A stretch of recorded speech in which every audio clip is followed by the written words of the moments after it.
오늘도 찬양대 설교가 너무 찬양대 설교가 아니라 찬양대 찬양이 너무 은혜로워서 설교에 많은 지장이 초래되고 있습니다.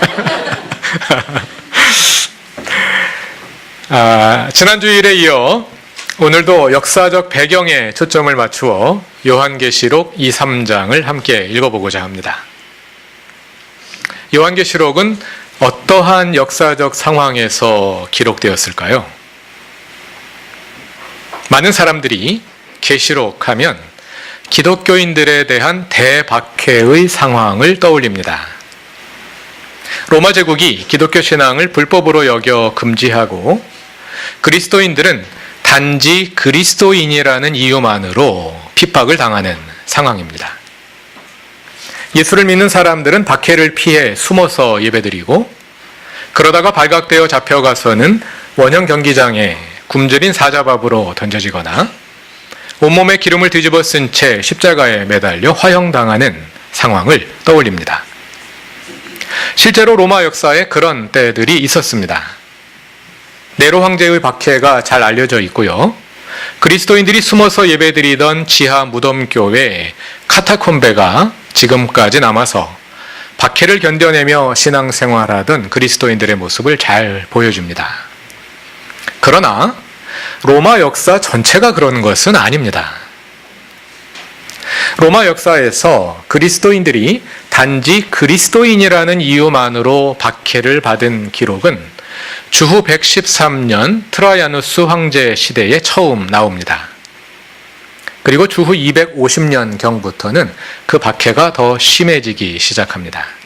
그러나 신약 성경이 기록되던 주후 1세기에는 아직 그렇게 심각한 상황은 아니었다 합니다. 로마를 비롯하여 그 시대의 종교는 기본적으로 다신교였습니다. 따라서 로마 제국은 피지배 민족들에게 하나의 종교만 믿으라고 강요하지 않았습니다. 각 민족들이 믿어오던 역사가 오랜 종교들을 허용했습니다. 그렇게 허용된 종교들을 가리켜 라틴어로 렐리기오 리시타라 합니다. 유대교도 렐리기오 리시타 가운데 하나로서 유대인들의 율법을 준수하고 회당에 모여 예배를 드리도록 허용받았습니다. 사실은 오직 하나의 신만을 인정하는 유일신교인 유대교가 그 당시로서는 매우 독특한 종교였지요. 신약성서 시대 유대 역사가인 요세푸스는 유대인들이 그 독특성을 인정받았다고 주장합니다. 그래서 유대인들은 로마 황제를 신으로 숭배하는 대신 황제를 존경하여 경의를 표하며 그를 위해 기도하는 것으로 황제 숭배를 대신하도록 로마가 인정해 주었다는 것입니다. 그러나 유대인들에 대한 그러한 황제 숭배 면제가 제국 전역에서 인정되고 광범하게 시행되었던 것인지 아니면 팔레스타인에 국한된 것이었는지는 분명하지 않습니다. 그리스도인들도 렐리기오 리시타의 보호 아래 있었습니다. 그것은 그 당시는 아직 기독교가 유대교로부터 분리되기 전이었기 때문입니다. 신약 성경이 기록되던 주후 1세기에는 기독교라는 종교가 아직 없었습니다. 모든 그리스도인들이 아직은 유대교인으로서 유대교 회당에서 예배를 드리고 있었습니다. 그래서 그리스도인들도 유대교의 테두리 내에서 보호를 받을 수 있었습니다. 이에 반해 주후 64년부터 68년 사이에 일어난 네로 황제의 박해는 기독교에 대한 그리스도인들에 대한 전면적인 박해라 부를 수 있는 것이었습니다. 죄송합니다. 그러나 그것은 종교적인 동기에서 나온 것은 아니었습니다. 네로가 기독교 신앙을 금지시키기 위해 탄압한 것이라기보다는 로마에서 일어난 화재의 책임을 덮어씌울 희생양을 찾다가 그리스도인들을 타겟으로 삼은 것이죠. 이러한 역사를 참조하여 어떤 학자들은 요한계시록이 극심한 박해의 시기, 특히 네로 황제의 시대에 저술되었다고 주장하기도 합니다. 그러나 그렇게 보기 어려운 근거들이 많습니다. 먼저 네로 황제는 황제 숭배의 대상이 아니었고요.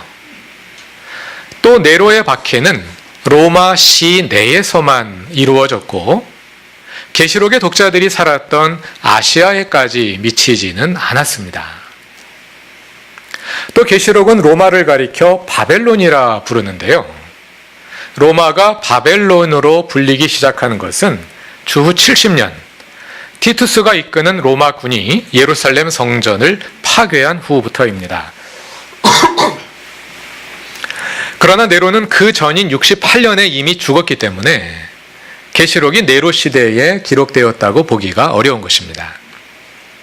대부분의 성서학자들은 도미티아누스 황제가 다스리던 주후 90년대 중반에 요한계시록이 기록되었다고 봅니다. 그것은 2세기의 교부인, 계시록이 기록된 지 얼마 안 있어서 생존했던 교부이죠. 2세기의 교부인 이레니우스를 비롯하여 여러 초기 교부들이 그렇게 증언하고 있고 오늘날의 학자들이 보기에도 그것을 뒤집을 만한 뚜렷한 근거가 없기 때문입니다. 그런데 문제는 도미티아누스 황제 시대에는 그리스도인들에 대한 대대적인 박해가 일어나지 않았다는 것입니다. 그가 그리스도인들을 박해한 것으로 보이는 역사적인 근거가 있기는 합니다. 그러나 모든 그리스도인들에 대한 대대적인 박해는 아니었습니다. 그것은 얼핏 보아 계시록이 보여주는 모습과 다르다고 느껴질 수 있습니다. 계시록에는 박해와 순교에 대한 언급이 많이 나오기 때문입니다. 계시록 6장 9절 이하에는 순교자들의 영혼이 하나님께 복수를 탄원하는 모습이 담겨 있습니다. 17장 6절에서 음녀 바벨론은 성도들의 피와 예수의 증인들의 피에 취하여 있는 것으로 묘사됩니다.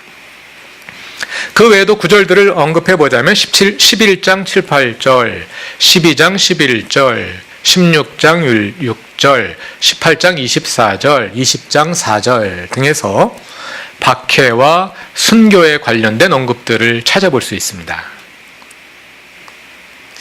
그에 반해서 우리가 지금 읽고 있는 계시록 2, 3장이 보여주는 소아시아 7교회의 현실은 대박해와 순교로 점철된 그런 일면적인 모습은 아닙니다. 예를 들어 계시록 2장 13절에는 버가모 교회의 신실한 증인 안디바의 순교가 언급되고 그보다 조금 앞서 2장 10절은 서머나 교회 교인 가운데 몇 사람이 열흘간 투옥될 것이라고 예고합니다.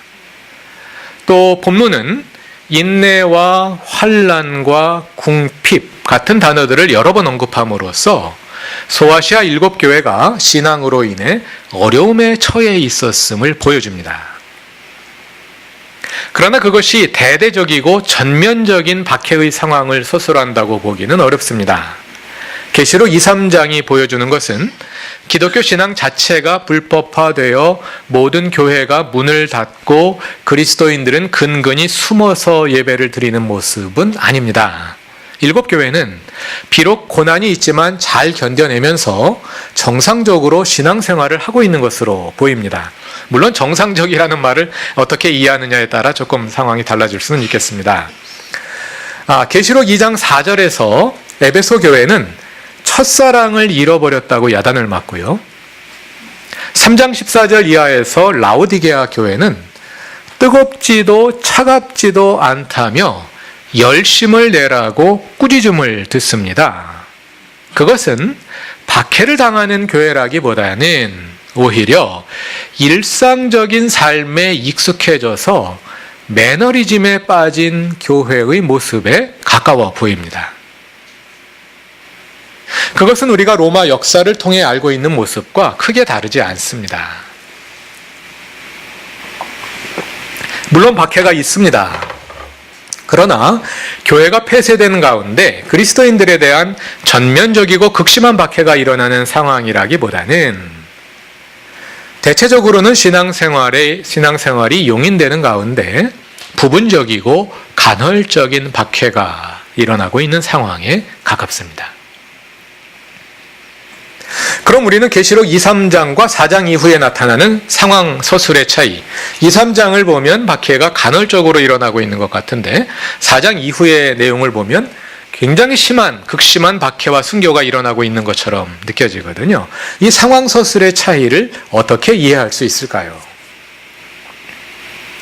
계시록 2, 3장에 담긴 7교회를 향한 메시지와 4장 이후에 나오는 환상의 기록은 요한과 소아시아 7교회가 경험하고 있었던 현실을 서로 다른 언어로 서술하고 있습니다. 2, 3장이 비교적 사실적인 언어로 현실을 기술한다면 4장 이후의 내용은 매우 상징적인 언어를 사용하고 있습니다. 이런 말씀을 종종 드린 적이 있습니다. 파라오의 질서는 현실의 표면에 있지 않고 현실의 심층에 있다고 말이죠. 파라오의 질서가 지배하는 현실을 계시록 2, 3장이 비교적 표면적으로 서술하고 있다면 계시록 4장 이후의 환상들은 동일한 현실을 좀 더 심층적으로 보여준다 할 수 있습니다. 영적인 세계는 저 멀리 우주 어딘가에 있는 것이 아니라 우리가 살고 있는 이 현실의 심층에 있습니다. 그런데 그 심층의 영적인 세계는 우리가 일반적으로 사용하는 사실적인 언어로는 서술하기가 매우 어렵습니다. 그래서 성경이 기록되던 고대의 사람들은 현실 심층의 영적 세계를 우주의 스크린에 투사하는 방식으로 서술해냈습니다. 이거 자체도 비유적인 표현입니다만 현실의 심층 세계를 우주의 스크린에 투사한다. 이게 무슨 뜻일까요? 오늘날 유행하는 문학 장르 가운데 판타지라는 것이 있습니다. 반지의 제왕이나 나니아 연대기나 해리포터 같은 작품들이 유명하지요. 판타지가 다루는 내용은 사실 세계가 아니라 공상 세계입니다. 그런데 어떤 판타지 작품들을 가만히 살펴보면 현실 세계를 사실적인 언어로 서술한 다른 작품들보다 오히려 현실의 본질을 너무나도 잘 보여줍니다. 공상 세계를 그리고 있는데 우리는 그 속에서 현실 세계를 보게 됩니다. 계시록의 환상들도 그와 비슷한 성격을 가지고 있다고 볼 수 있습니다. 계시록 4장 이후에 담긴 내용은 현실을 사실적인 언어로 서술한 것이 아니라 우주의 스크린에 투사한 것입니다. 그것이 바로 묵시문학의 언어입니다. 묵시문학의 언어는 사실적인 언어가 아닙니다. 그러나 때로는 현실을 사실적인 언어로 묘사하는 것보다 현실의 본질을 더 잘 드러내줍니다. 왜냐하면 묵시문학은 현실의 표층이 아니라 현실의 심층을 서술하기 때문입니다. 예를 들어 지난 주일에 살펴본 황제 숭배의 현실에 대한 서술을 한번 생각해 봅시다. 계시록 2, 3장에도 황제 숭배에 대한 현실이 서술되고 계시록 13장에도 동일한 현실이 서술되는데요. 2, 3장이 서술하고 있는 2, 3장에 암시되어 있는 소아시아 7교회의 현실은 장사를 하려면 조합에 가입해야 하고 조합에 가입하면 황제 숭배에 참여해야 하는 현실. 그래서 황제 숭배를 거부하면 장사를 할 수 없는 그러한 현실입니다. 그런데 계시록 13장은 그것을 어떻게 그리느냐 하면 사탄이 짐승에 대한 경배를 강요하는 것이죠. 바다에서 올라온 첫째 짐승에게 사탄이 신적 권세를 주어서 사람들이 경배하도록 강요하고 땅에서 올라온 둘째 짐승이 그 첫째 짐승에 대한 경배를 조장하며 그것을 거부하는 사람은 사거나 팔거나 할 수 없는 그러한 장면으로 말입니다. 그것이 묵시문학이 현실을 서술하는 방식입니다.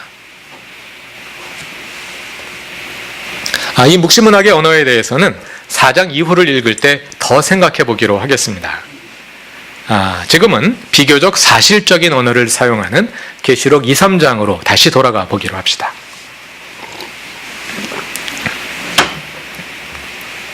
오늘의 본문인 계시록 2장 8절 이하는 서머나 교회에 주시는 말씀인데요.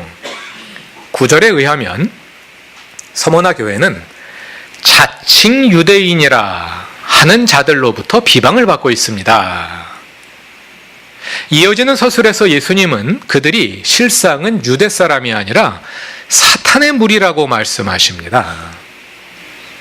그런데 계시록 3장 9절에도 같은 표현이 나옵니다.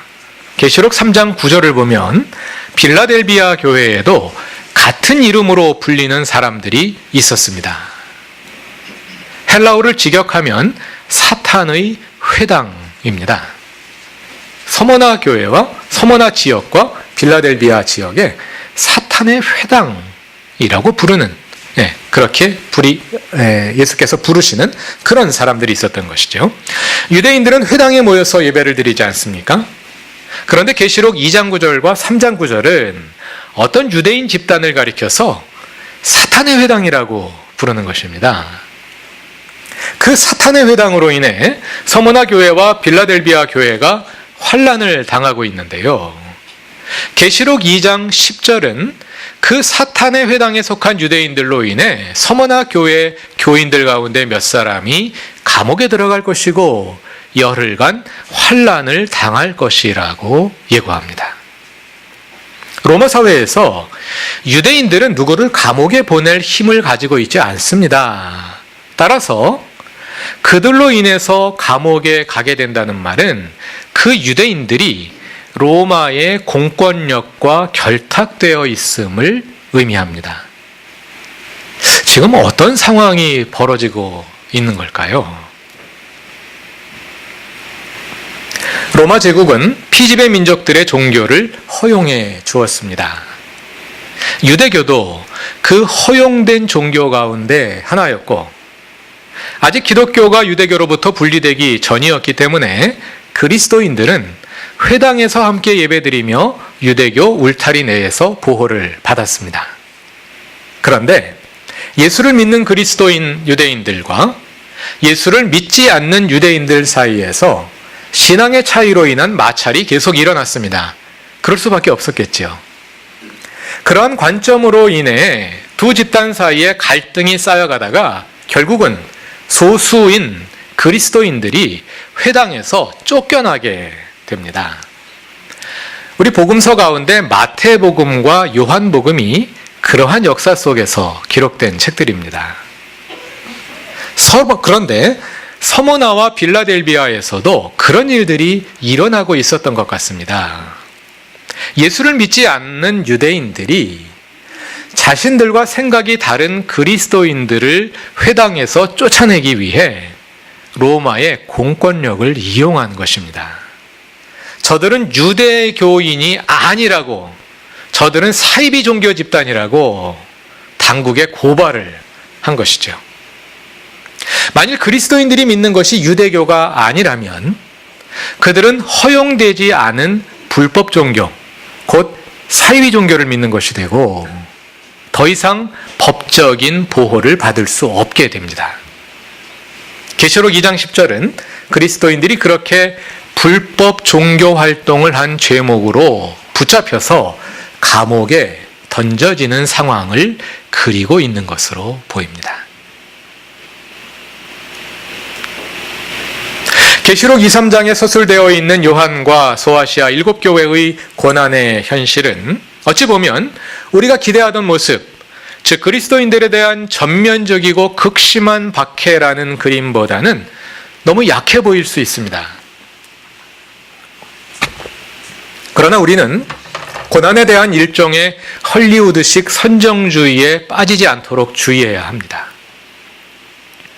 우리는 영화나 문학 작품들을 통해 고난에 대한 극적인 서술에 익숙해 있다 보니 고난의 장면에 어느 정도 면역이 되어 있는 것 같습니다.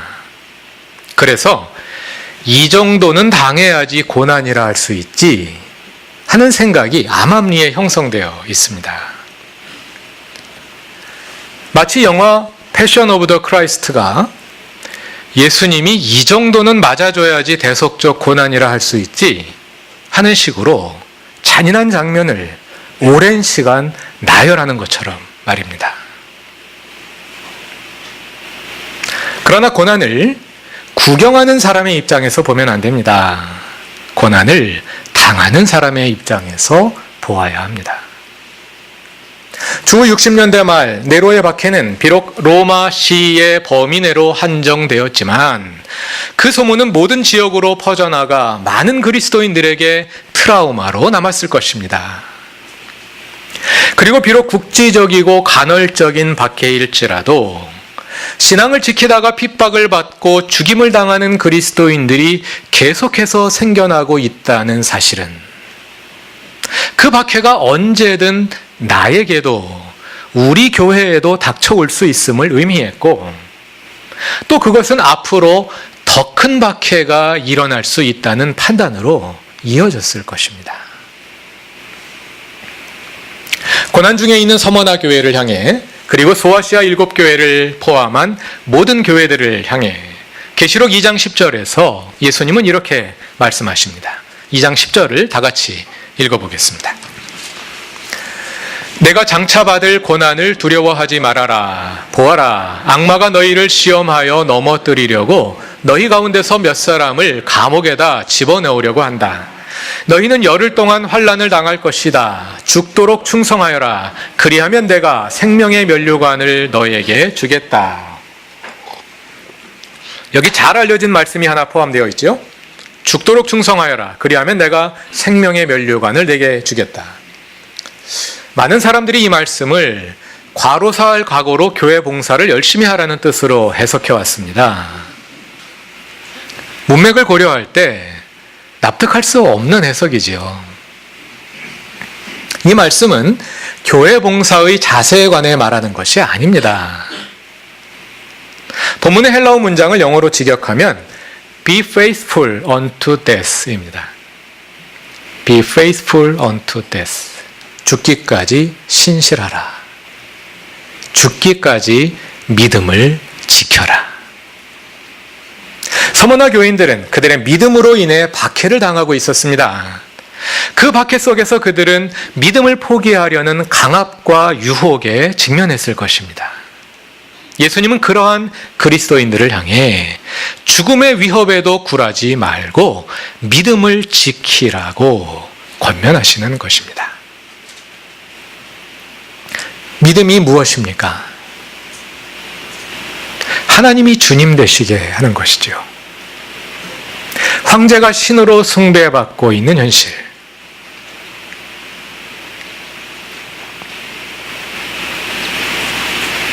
그리고 유대인들이 로마의 권력과 작당하여 그리스도인들을 고난으로 내몰고 있는 현실은 이 세상의 진정한 지배자가 하나님이 아니라 로마 제국이라고 말하고 있는 것처럼 보입니다.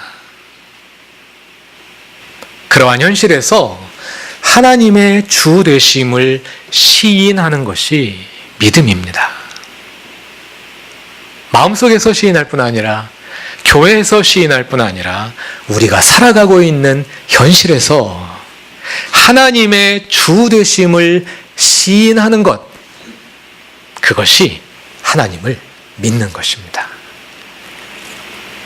계시록 2장 10절에서 죽기까지 믿음을 지키라 할 때 그 죽음은 1차적으로 우리의 육체의 죽음을 의미할 것입니다. 그러나 거기에 그치지 않습니다. 그것은 내가 운영하는 프로젝트나 기업체의 죽음일 수도 있고 나의 가정 경제의 죽음일 수도 있고 나의 사회적 지위의 죽음일 수도 있고 나의 명성의 죽음일 수도 있습니다. 그러한 가능성이 여전히 우리 앞에도 상존한다는 점에서 오늘 우리의 상황은 소아시아 7교회의 상황과 근본적으로 다르지 않다 할 수 있을 것입니다. 그래서 죽기까지 신실하라는 권면은 오늘 우리에게도 여전히 유효한 것입니다.